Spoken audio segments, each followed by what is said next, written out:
I mean, I often say, well, how do we count homeless people? We count them by looking at the number of people in our solution to homelessness. I mean, that doesn't sound right, does it? That's like a contradiction. You know, we're creating homeless shelters, but that's perpetuating homelessness. So that's what we need to get away from.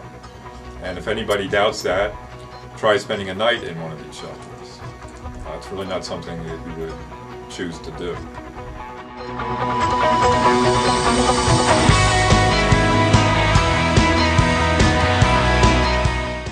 My name is Michael Kreiner. I'm from Long Island. I'm a global studies major. My name is Katie Allen. I'm a junior. I'm a health policy and management major, German business studies minor from Long Island, and I live in Davis Hall. I'm a professor here in the sociology department. I've been here for 20 years. And for just about that length of time, I've also been active on the issue of homelessness. I'm the government relations chair of the Coalition for the Homeless here in the state of Rhode Island. And I also oversee the data collection effort in what's called the Homeless Management Information System. Mm-hmm. So I do both research and advocacy on the issue.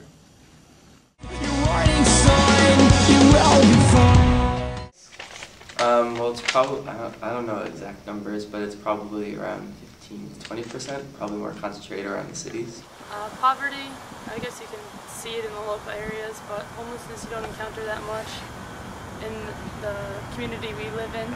But I'm sure if you were to hang out in Kennedy Plaza after dark, you would encounter it more. How many people, or percentage-wise, or amount of people, do you think are homeless in Rhode Island? 4%.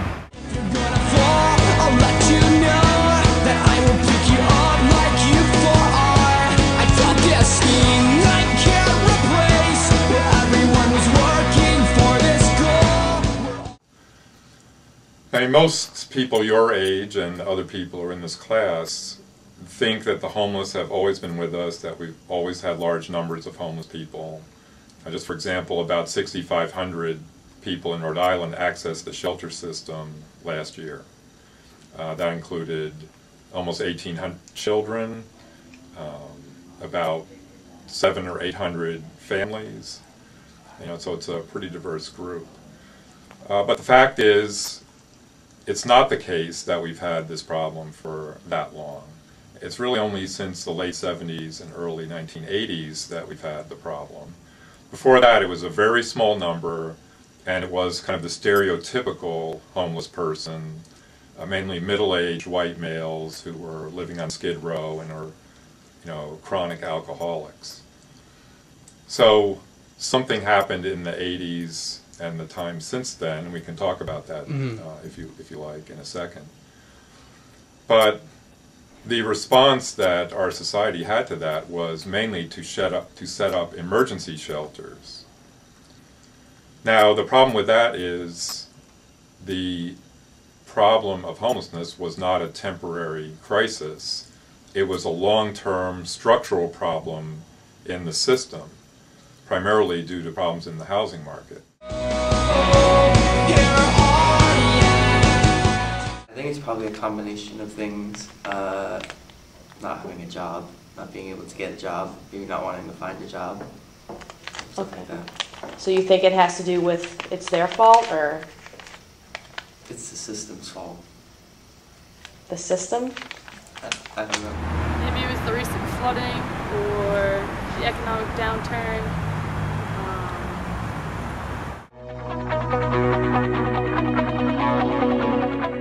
Do you think everybody with homelessness that's homeless has a problem in terms of substance abuse? No, but no. Like, no. You could be homeless because you lost your job or you can't afford your heating bill. It's just not because you shoot up crack on Saturday afternoon. There's an attitude that's out there. I don't know how prevalent it is. I don't think it's as prevalent with our kids our age, but that people are homeless because they're lazy.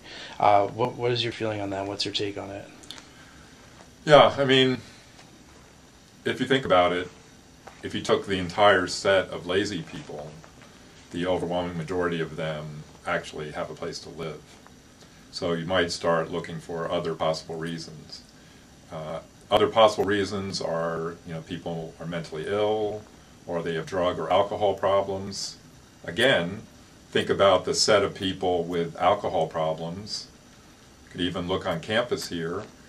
People are pretty heavy drinkers, but they all are able to go back to their dorm or house.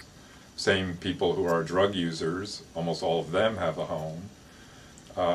And even with mentally ill people, although they probably are concentrated in certain institutions like the prison system, nursing homes, but even the set of mentally ill people overwhelmingly have a place to live.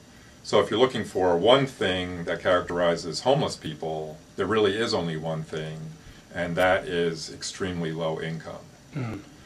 And that's because we require people to have a lot of money in order to access housing. And we're almost alone among the industrialized countries in having an extremely low percentage of our housing be either subsidized or public housing.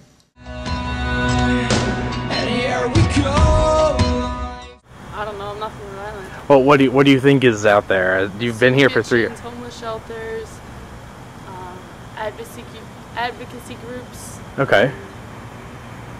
What, any other things? Maybe like missions and churches, that employment agencies, and then there's also like government aid, like TANF is temporary aid for needy families, and then there's also unemployment insurance, not just basic unemployment, Medicaid for those who are impoverished for medical care.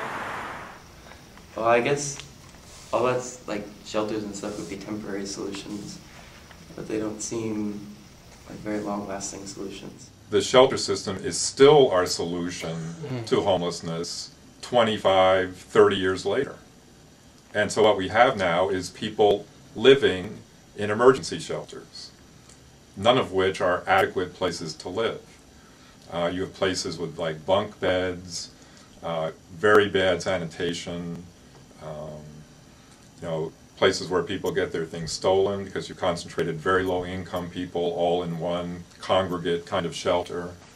And so unfortunately, that's been our main response, and it's totally, completely inadequate. I can't breathe unless you do this.